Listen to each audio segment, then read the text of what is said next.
तो हेलो मेरे प्यारे दोस्तों, कैसे हैं आप सभी। आशा करते हैं आप लोग बहुत ही अच्छे होंगे। तो आज के वीडियो में हम लोग देखेंगे क्लास 12th के प्रश्नावली 7.5 का फुल सॉल्यूशन देखेंगे आज के वीडियो में। इस एक्सरसाइज में जो है आपको आंशिक भिन्नों के द्वारा समाकलन करना है। और आंशिक भिन्नों के द्वारा समाकलन का मतलब क्या होता है और आंशिक भिन्न हम लोग समझते कैसे हैं कि इस क्वेश्चन को हम लोग आंशिक भिन्न या फिर पार्शियल फ्रैक्शन पर ही बनाएंगे। इन सारे चीज़ों को आज के वीडियो में क्लियर करेंगे। तो मेरे प्यारे भाइयों, अगर आप लोग चैनल पर आए हैं पहली बार तो चैनल को सब्सक्राइब कर लेना, साथ में बेल आइकन को प्रेस करके अपने प्यारे दोस्तों को भी शेयर कर देना। तो चलिए मेरे प्यारे भाइयों, आज का अपना वीडियो शुरू करते हैं और समझते हैं। तो देखिए मेरे प्यारे भाइयों, यहाँ पर होते हैं कुछ रूप। जैसे कोई क्वेश्चन है आपको किस किस टर्म का दिखाई देगा, इस तरीके का 3 टाइप का क्वेश्चन आपको इस एक्सरसाइज में दिखाई देंगे, जिसमें आपको ऊपर में कुछ भी हो फंक्शन हमको कोई मतलब नहीं है। नीचे में जो है आपका 2 फैक्टर 2 गुणनखंड अगर एक एक पावर वाला गुना में होता है तो उसको हम a बट्टा में पहला गुणनखंड और प्लस b बट्टा में दूसरा गुणनखंड में चेंज करते हैं। अगर कोई फंक्शन ऐसा है जिसमें नीचे में होल स्क्वायर दिया हुआ है किसी बहुपद का, किसी भी रैखिक फलन का, तो उसका हम क्या करेंगे, एक पावर हम a के साथ मान लेंगे और उसका पावर 2 हम b के साथ मान लेंगे। ठीक है, और क्वेश्चन बनाएंगे उसमें सब कुछ क्लियर करते हुए चलेंगे। अभी यहाँ पर सब कुछ आपको समझ में नहीं आ रहा होगा। पी एक्स प्लस क्यू और बट्टा में X square plus B X plus C है। मतलब कोई भी बहुपद आपको किसी भी रूप का दिखाई दे सकता है। जैसे मान लो कि 2x square plus 3x plus 6 है। अगर इस बहुपद का गुणनखंड नहीं किया जा सकता है तो हम ये वाला फॉर्मेट यूज़ करेंगे। अगर मान लीजिए कि इसका गुणनखंड करके x प्लस 3 और इंटू एक्स प्लस 2 अगर हम लिख लेते हैं, हालांकि इसका गुणनखंड ये नहीं है, हम बता रहे हैं कि अगर ऐसा गुणनखंड इसका किया जा सकता है तो फिर ये चला जाएगा फर्स्ट वाला फॉर्मेट पे। ठीक है, सिंगल सिंगल पावर 2 बार हो गया तो ये फर्स्ट वाले फॉर्मेट पे चला जाएगा। तो हम उस तरीके का यूज़ करेंगे। जहाँ पे गुणनखंड नहीं हो रहा है वहाँ पर हम एक्स प्लस बी और बट्टा में जो भी फैक्टर है, जो भी बहुपद है, उसको हम मान लेंगे। ठीक है, बाकी चलिए आज का जो पहला क्वेश्चन है उसको देख लेते हैं। पहला क्वेश्चन से स्टार्ट करेंगे और बहुत ही प्यारे तरीके से सभी क्वेश्चंस को समझते हुए चलेंगे। ठीक है, और हर एक क्वेश्चन को बारीकी से ध्यान से देखना, वीडियो को स्किप मत करना, भगा भगा करके मत देखना, तब नहीं आएगा समझ में। हर एक पॉइंट को बारीकी से देखना, हर एक चीज़ों को हम समझाएंगे, जोड़ घटा गुना भाग तक हम प्यार से समझाएंगे।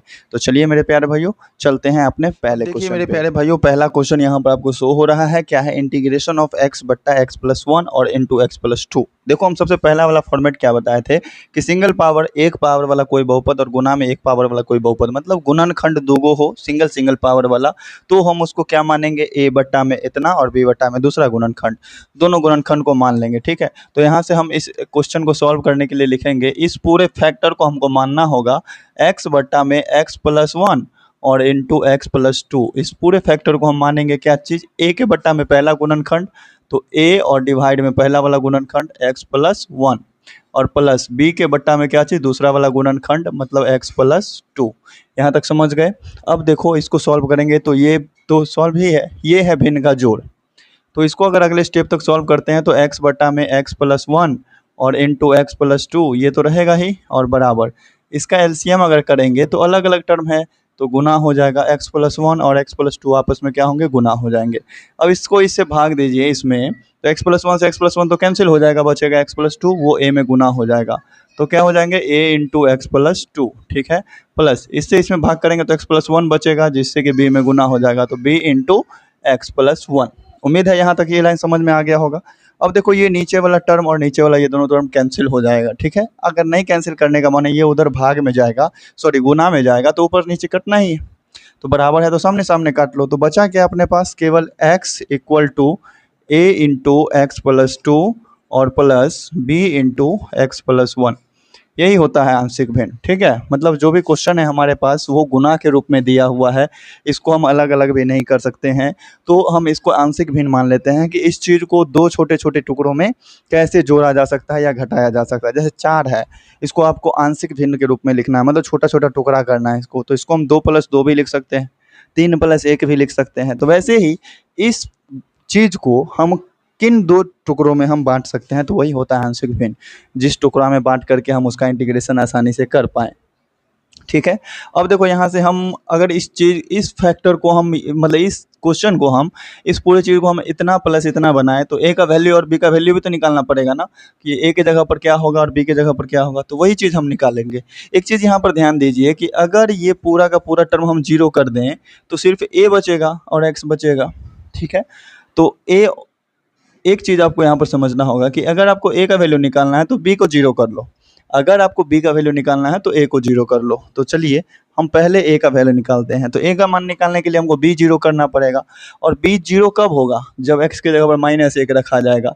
x की जगह पर -1 रखेंगे तो -1 + 1 क्या बनेगा? 0। तो ये हो गए 0। ठीक है, तो यदि x इक्वल टू कितना? -1। अगर x की जगह पर -1 रखेंगे तो हमारे पास a का वैल्यू निकलेगा। तो यदि x इक्वल टू -1 है तो इस पूरे टर्म में x की जगह पर -1 रखो। x की जगह पर -1 बराबर a इंटू एक्स की जगह पर -1 और +2 और b की यहाँ पर तो -1 + 1 0 हो गया, बात खत्म है उसका। तो यहाँ क्या बचेंगे? -1 इक्वल टू 2 में से 1 घटेगा तो 1 बचेगा a। ये आ गया आपके पास a का वैल्यू कितना? -1। अब हमको b का वैल्यू निकालना है। तो यदि a इक्वल टू कितना रखना होगा? -2। अगर एक x की जगह पर x का वैल्यू रख रहे हैं ना, तो यदि x इक्वल टू -2 रखेंगे तो -2 + 2 क्या बनेगा? 0। यदि x इक्वल टू -2 तो देखते हैं कि वैल्यू क्या बन रहा है। तो x की जगह पर हम क्या रखेंगे? -2 इक्वल टू ये पूरा का पूरा टर्म तो क्या बन जाएगा? 0। प्लस में बचेगा b और इनटू में -2 और +1। x की जगह पर -2 रख रहे हैं ना। चलिए, तो ये हो गया -2 इक्वल टू -2 में से 1 जोड़ेंगे तो -1 बचेगा और -1 को b से गुना किया तो -b हो गया। इससे ये कट गया माइनस से माइनस, तो बच गया क्या चीज़? b equal to 2। b का वैल्यू कितना बचा? 2। उम्मीद करते हैं बहुत ही प्यारे तरीके से यहाँ तक समझ में आया होगा। a का वैल्यू और b का वैल्यू निकाल लिए। इसका मतलब क्या हो गया कि x बट्टा x plus 1 into X plus 2 किसके बराबर होगा? तो a की जगह पर -1 बट्टा x प्लस 1 और प्लस में 2 बट्टा एक्स प्लस 2 इसके बराबर होगा। ठीक है, नाउ इंटीग्रेशन ऑफ x बट्टा में x प्लस 1 और इंटू एक्स प्लस 2, ये जो क्वेश्चन था ये किसके बराबर आएगा? तो इंटीग्रेशन ऑफ a की जगह पर कितना? -1 और बट्टा में x प्लस 1 और फिर प्लस b की जगह पर कितना आएगा? 2। तो 2 बट्टा में x प्लस 2 इसके इंटीग्रेशन के बराबर आएगा। मतलब ये चीज़ और ये चीज़ तो बराबर ही है। आप इस चीज़ को सॉल्व करेंगे, जोड़ेंगे तो इतना ही आएगा और इस चीज़ को पार्शियल फ्रैक्शन में हल करेंगे तो इतना ही आएगा। तो चाहे इसका इंटीग्रेशन करो चाहे इसका इंटीग्रेशन करो, सेम ही होने वाला है, कोई अलग बात नहीं है। तो चलिए इसका इंटीग्रेशन करते हैं। तो इसको अगर हम अलग अलग करेंगे तो माइनस बाहर आ जाएगा, बचेगा क्या चीज़? इंटीग्रेशन ऑफ 1 बट्टा एक्स प्लस 1 dx, फिर प्लस है प्लस, इसमें से 2 बाहर आ जाएगा, integration of 1 upon X plus 2 dx, यही ना बचेंगे। ठीक है, चलिए अब यहाँ से हम इसको सॉल्व करते हैं। थोड़ा सा यहाँ पर जगह निकाल करके सॉल्व कर लेते हैं, क्योंकि ये जो था फॉर्मूला रूप आंशिक भिन्न कैसे बनेगा ये चीज़ हमने लिख दिया था। नोट कर लेना, अगले क्वेश्चन से ये चीज़ नहीं दिखेगा आपको। माइनस है बाहर में, माइनस रहेगा ही। इसका इंटीग्रेशन हो जाएगा log of mod of X plus 1, log of mod of X plus 1। ठीक है, फिर प्लस 2 और 1 अपॉन एक्स प्लस 2 का इंटीग्रेशन क्या होता है? ये होते हैं log of mod of X plus 2। ठीक है, log of mod of X plus 2 plus C. अब जो आपके बुक का आंसर है उसमें दोनों लॉग को एक साथ कर दिया है, तो लॉग के प्रॉपर्टी पर चलना होगा। अपने एनसीईआरटी में लॉग के 3 ही प्रॉपर्टी के बेस पे सवाल है। ठीक है, तो लॉग का 3 प्रॉपर्टी आप लोग जान लीजिए। लॉग का आर्गूमेंट अगर गुना में है तो लॉग को हम प्लस से अलग अलग कर देते हैं। लॉग का आर्गूमेंट अगर भाग में है तो हम उसको माइनस से अलग अलग कर लेते हैं। और लॉग के आर्गूमेंट का अगर कुछ पावर है तो उसको हम लॉग के गुना में लिख सकते हैं। तो यहाँ लॉग के गुना में कोई चीज़ है तो आर्गूमेंट का हम पावर बना देंगे। और यहाँ रहने दो इसको, minus log of mod of X plus 1 है, इसको रहने देते हैं। और प्लस ये जो 2 गुना में है इसको हम पावर बना देते हैं। तो क्या बन जाएगा? लॉग ऑफ एक्स प्लस 2 का स्क्वायर। ठीक है, और प्लस सी, लॉग ऑफ इतना माइनस लॉग ऑफ इतना, तो लॉग ऑफ एक्स बट्टा वाई बन जाएगा।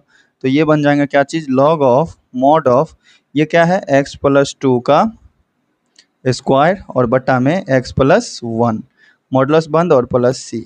ये हो गया अपना प्यारा सा आंसर। तो मेरे प्यारे भाई उम्मीद करते हैं पहला क्वेश्चन था बहुत ही प्यारे तरीके से समझ में आया होगा। ठीक इसी तरह से इस एक्सरसाइज के सभी क्वेश्चंस को समझना है और बहुत प्यारे तरीके से समझना है।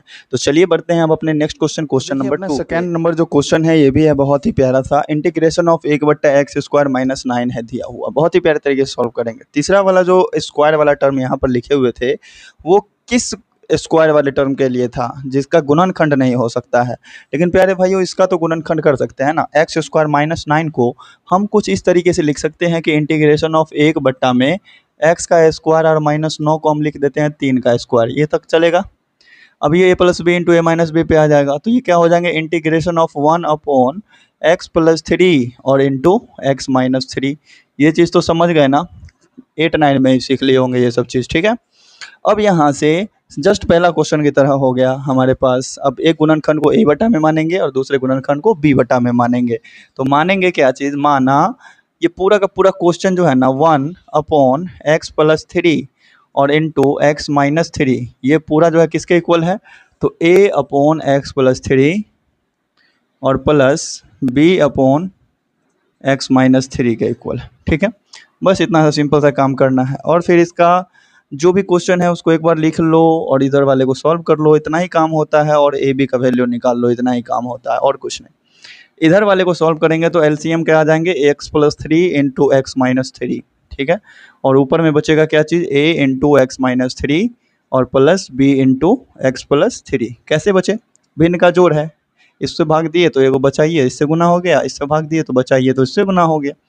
बस नीचे वाला और नीचे वाला टर्म कैंसिल हो जाएगा, बचेंगे क्या अपने पास 1 equal to a into x-3 और प्लस b इंटू x+3। बस इतना ही चीज़ बचना है और कुछ नहीं बचना है जीवन में, ठीक है। अब यहाँ पर हमको a और b का वैल्यू निकालना होगा, तो एक बार हम b को 0 कर लेते हैं। तो यदि x इक्वल टू -3, तो x के जगह पर -3 रखेंगे तब तो -3 + 3 0 बनेगा और b को क्या करेगा, 0 बनाएगा। तो यहाँ से हमारा क्या हो गया कि 1 equal to a into X के जगह पर रखो -3 और ये भी हो गया -3 और ये तो 0 है, बात खत्म। तो 1 इक्वल टू कितना, -6a, यही ना होगा, -3 -6 और a से गुना करें तो -a। तो यहाँ से अगर हम a का वैल्यू निकाल ले तो -1/6 होगा कि नहीं होगा, बिल्कुल। चलिए अब हमको a का वैल्यू तो निकल गया, b का भी मान निकालना है। तो हम x का वैल्यू क्या रखें, तो यदि x इक्वल टू +3 रखते हैं तो a 0 बन जाता है। x का वैल्यू 3 रखेंगे, 3 में से 3 घटेगा तो 0 बन जाएगा। a का वैल्यू 0 बना तो b का निकल जाएगा मान। चलो तो ये हो गया 1 इक्वल टू, ये तो 0 बन गया 3 रखने पर, प्लस में b इंटू 3 और प्लस 3, यही ना बच रहा। तो 1 इक्वल टू क्या हो जाएगा 6b, तो b का वैल्यू क्या हो जाएगा 1/6। उम्मीद है यहाँ तक समझ गए होंगे। अगर यहाँ तक समझ गए तो बस अगले स्टेप में कुछ नहीं करना, इंटीग्रेशन निकालना है और कुछ नहीं है, बस जीवन में इतना ही चीज़ है, ठीक है। यहाँ पर आप जो भी चीज़ माने हैं इसको इंटीग्रेशन के जगह पर इसका मान रख लीजिए। तो ये हो जाएगा इंटीग्रेशन ऑफ 1 बट्टा में x+3 और इंटू में x-3, इसका जो इंटीग्रेशन होगा वो किसके इंटीग्रेशन के बराबर होगा, इसके। तो इंटीग्रेशन ऑफ a की जगह पर क्या रखेंगे, -1/6 और इसके डिवाइड में क्या है x+3 और फिर प्लस b की जगह पर क्या है 1/6 और इसके डिवाइड में x-3 और इस पूरे के इंटीग्रेशन के बराबर होगा। उम्मीद है यहाँ तक समझ में आ गया होगा अच्छे से। चलो इसको टर्म को लिखते चलेंगे तो 1/6 कांस्टेंट था माइनस में और 1 बट्टा में x+3 बच रहा है, इसका इंटीग्रेशन x के रिस्पेक्ट में। फिर अगले इंटीग्रेशन के लिए 1/6 कांस्टेंट बाहर निकल जाएगा, 1/x-3 का इंटीग्रेशन x के रिस्पेक्ट में। इसका इंटीग्रेशन तो सिंपल सा होता है, log ऑफ मॉड ऑफ नीचे वाला, log of mod of x, यही ना होगा। तो ये क्या हो जाएंगे -1/6 log of mod of x+3 और फिर प्लस में 1/6 log of mod of x-3 और प्लस c, ठीक है। ध्यान देना कि दोनों के log के गुना में 1/6 ही है, तो हम कॉमन लेकर के एक तरफ कर सकते हैं और फिर log का प्रॉपर्टी लग जाएगा, ठीक है। तो यहाँ से हम क्या करते हैं 1/6 हम कॉमन ले लेते हैं बाहर में, प्लस वाला को पहले लिख लेते हैं। यहाँ से 1/6 बाहर आया तो बच गया log of mod of x-3, ठीक है। और ये चीज़ है माइनस में, तो माइनस में बच जाएगा log of mod of x+3 और फिर ब्रैकेट बंद और प्लस c, ठीक है। log x minus log y है, बट्टा में लिख देंगे क्या, ठीक है। 1/6 होगा और log of mod of x-3 और बट्टा में x+3, ठीक है, और प्लस c, ये हो जाएगा अपना प्यारा सा आंसर। उम्मीद है मेरे प्यारे भाइयों पहले नंबर क्वेश्चन की तरह ही सेकंड नंबर क्वेश्चन को भी बहुत ही प्यारे तरीके से समझ लिया होगा आप लोगों ने। नोट करना चाहते हैं तो नोट कर लीजिए, फिर बढ़ते हैं अपने नेक्स्ट क्वेश्चन पे। तो देखिए मेरे प्यारे भाइयों बहुत ही प्यारा सा क्वेश्चन है, integration of 3x-1/x-1 into x-2 into x-3, 3 गुणनखंड है। तो इसको हम कैसे बनाएंगे और इसको हम कैसे सॉल्व करेंगे, बहुत ही प्यारा सा। तो हम पूरे टर्म को मान लेंगे, देख लो यहाँ पर 4 गो टर्म रहता ना, तो a बट्टा में पहला, b बट्टा में दूसरा, c बट्टा में तीसरा और d बट्टा में चौथा मान लेते। 3 ही गुणनखंड है तो a b c तक जाएगा। तो हम क्या लिखेंगे यहाँ से, माना 3x-1 upon x-1 into x-2 और इंटू x-3। इस तीनों गुणनखंड को हम क्या करेंगे, पार्शियल फ्रैक्शन के रूप में तोड़ेंगे। a बट्टा में x-1 प्लस b बट्टा में x-2 और प्लस c बट्टा में x-3। ठीक है, अब इसको सॉल्व करो, बहुत ही प्यारे तरीके से सॉल्व होगा। पूरा टर्म तो लिखना ही पड़ेगा ऐसे, 3x-1 upon x-1 into x-2 और इंटू x-3। ठीक है, और इसका अगर एलसीएम करते हैं तो अलग अलग टर्म है, गुना ही होगा, x-1 इंटू x-2 और इंटू x-3। अब देखो यहाँ पर आता है कुछ कलाकारी वाला बात, जो कि दो गुणनखंड वाला में नहीं हो रहा था। x-1 से अगर भाग देंगे तो दो गो चीज़ बचेगा, इससे गुना हो जाएगा a में, तो बचेगा क्या चीज़, x-2 और इंटू x-3। अब इससे अगर इसमें डिवाइड करते हैं तो 1/3 वाला बचेगा, तो ऊपर गुना हो जाएगा, तो b इंटू x+1 और इंटू x+3। ठीक है, अगर इस टर्म से इसमें भाग करेंगे पूरे में तो ये दोनों बच जाएगा, तो प्लस c इंटू x-1 और इंटू x-2। ये क्वेश्चन थोड़ा लंबा चला गया, इस टर्म से ये टर्म कट जाएगा, बचेगा क्या चीज़, केवल ऊपर वाला, मतलब 3x-1 इक्वल टू क्या बचेगा, a इंटू x-2 और into x-3 plus b into x-1 और इंटू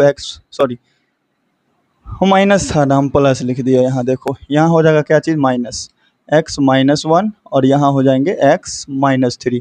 चूँकि नीचे में कोई भी प्लस वाला गुणनखंड तो है नहीं, x-1 और x-3 होगा और प्लस c इंटू x-1 और इंटू x-2 होंगे। अब यहाँ पर हम जो है तीन तीन वैल्यू निकालना है, a का भी, b का भी और c का भी। तो अगर हमको a का वैल्यू निकालना होगा तो बचेगा दो गो टर्म, b और c वाला, दोनों को जीरो करेंगे। अगर b का वैल्यू निकालना है तो a और c को जीरो करेंगे, अगर c का वैल्यू निकालना है तो a और b को जीरो करेंगे। उम्मीद है ये बात समझ में आ गया होगा। तो अगर हम b और c को जीरो करना चाहते हैं तो इसमें कुछ ऐसा होना चाहिए ना, एक वैल्यू जिससे दोनों जीरो बन जाए। तो ऐसा गुणनखंड खोजो जो दोनों में हो, x-1 यहाँ भी है, x-1 यहाँ भी है, तो इससे क्या हो जाएंगे, दोनों जीरो बन जाएंगे। तो इस गुणनखंड को जीरो करने के लिए आखिर x का क्या मान लेना पड़ेगा, तो x का मान लेना पड़ेगा 1। तो हम लिखेंगे यहाँ पर यदि x इक्वल टू 1, तो हम क्या कर सकते हैं, x का वैल्यू 1 लेंगे तो ये और ये तो बन जाएगा जीरो, बचेगा केवल इतना, इसमें हम x का वैल्यू 1 रखेंगे तो 3 एकाएँ 3 माइनस 1 बराबर a इंटू x का वैल्यू 1 रखना है तो ये हो जाएगा 1 माइनस 2। 3 में से 1 घटा तो 2 और बराबर 1 में से 2 घटेगा -1, तो माइनस a हो गया। इसी तरह से यहाँ पर a का वैल्यू कितना हो जाएगा, -2। कैसे, तो इधर से माइनस को हमने भेज दिया इधर। ठीक है, अब हमको b का वैल्यू निकालना है, तो ऐसा गुणनखंड खोजो जिससे a और c दोनों जीरो बन जाए। तो x-2 और x-2, x का वैल्यू 2 रखो, जीरो बन जाएगा। तो रखेंगे यहाँ पर यदि x इक्वल टू 2 है तो क्या होगा, x के जगह पर 2 रखेंगे तो 3 दूना 6 हो जाएगा, -1 हो जाएगा बराबर, ये जीरो बन गया, ये भी जीरो बन गया, बचेगा ये b इंटू 2 में से 1 घटेगा तो 2 - 1 और इंटू 2 - 3, ऐसे लिख लो पूरा। 6 में से 1 घटा तो बचा 5, 2 में से 1 घटा तो 1 और 2 में से 3 घटा तो -1। 1 और -1 को गुना किया तो -1 हो गया, और -1 को b से गुना करेंगे तो -b हो जाएगा। इसी तरह से b का वैल्यू क्या आ गया हमारे पास, -5। चलो अब चलते हैं तीसरे टर्म पर, c पर। तो यदि x इक्वल टू क्या वैल्यू रखें जिससे कि हमारा c का वैल्यू निकल जाए, मतलब a और b जीरो बन जाए, तो x-3 कॉमन देखने को मिल रहा है, तो x का वैल्यू हम 3 रख लेते हैं, तो देखेंगे कि ये दोनों गुणनखंड बन जाएगा जीरो। तो x का वैल्यू 3 रखेंगे तो 3 तिया 9 -1 बराबर, ये दोनों तो जीरो बन गया, बचेगा ये c इंटू 3 - 1 और 3 - 2, ये ना होगा। 9 में से 1 घटा तो 8 बराबर, 3 में से 1 घटा तो 2 और 3 में से 2 घटा तो 1, मतलब इधर हो गया 2c। यहाँ से c का वैल्यू कितना आ जाएगा, 8/2 कट करके आ जाएगा 4, मतलब c का मान कितना आ गया, 4। a का वैल्यू -2, b का वैल्यू -5 और c का वैल्यू 4। a का वैल्यू -2 आएगा क्या, a का वैल्यू -2 आएगा क्या, 1 में से 3 घटना है, चलो देखते हैं। अच्छा देखो यहाँ पर a का वैल्यू जो है ना थोड़ा गड़बड़ कर दिया, x का वैल्यू अगर 1 रखे हैं तो ये भी गुणनखंड जीरो बनना, ये भी जीरो बनना। तो 1 में से 2 घटेगा तो क्या बचेगा, 1 में से 2, सिर्फ 1 में से 2 घटा है, 1 में से 3 तो घटा है ही नहीं, तो ये चीज़ यहाँ पर हो गया है मिस्टेक। तो चलो हम यहाँ पर सही करते हैं इसको, a का वैल्यू, ताकि आसानी से सही से निकले। ठीक है, x के जगह पर 1 रखेंगे तो 3 इकाई 3 हो जाएगा और -1 हो जाएगा बराबर a इंटू एक में से 2 घटेगा तो कितना बचेगा, -1, और एक में से 3 घटेगा तो क्या बचेगा, -2। एक -1 और -2 को गुना करेंगे तो 2 हो जाएगा, तो ये हो गया 2a और इधर बच गए 2। तो a का वैल्यू कितना हो जाएगा, 2/2 कट करके कितना आएगा, 1। मतलब a का वैल्यू क्या आएगा, 1, b का वैल्यू -5, c का वैल्यू 4। अब इसके पार्शियल फ्रैक्शन को हम लोग क्या करेंगे, लिख लेंगे सिंपल सा।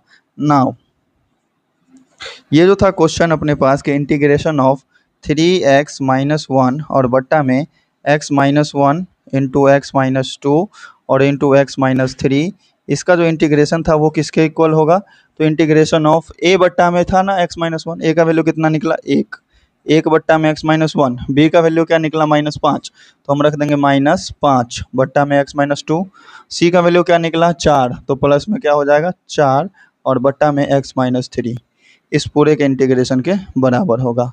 अब इस इंटीग्रेशन को हम अलग अलग करेंगे तो सिंपल सा बन जाना है आराम से। क्या हो जाएंगे यहाँ से, इंटीग्रेशन ऑफ 1/x-1 का इंटीग्रेशन x के रिस्पेक्ट में, फिर -5 कांस्टेंट है बाहर निकल जाएगा, 1/x-2 का इंटीग्रेशन x के रिस्पेक्ट में, फिर यहाँ से +4 है इसका इंटीग्रेशन बाहर निकलेगा, सॉरी कांस्टेंट है बाहर निकल जाएगा, तो बचेगा 1/x-3 का इंटीग्रेशन x के रिस्पेक्ट में। उम्मीद है बहुत ही प्यारे तरीके से समझ में आ गया होगा। अब देखो यहाँ से इसका इंटीग्रेशन हो जाएगा log of mod of x-1, यहाँ -5 इंटू इसका भी इंटीग्रेशन हो जाएगा log of mod of x-2, यहाँ है +4 तो 4 हो जाएंगे log of mod of x-3, ठीक है, और +c। यही हो गया अपना प्यारा सा आंसर। ठीक है मेरे प्यारे भाइयों, उम्मीद है बहुत ही प्यारे तरीके से समझ में आया होगा। अगर चैनल पे आए हो पहली बार तो चैनल को सब्सक्राइब कर लेना, साथ में बेल आइकन को प्रेस करके अपने प्यारे दोस्तों को भी शेयर कर देना।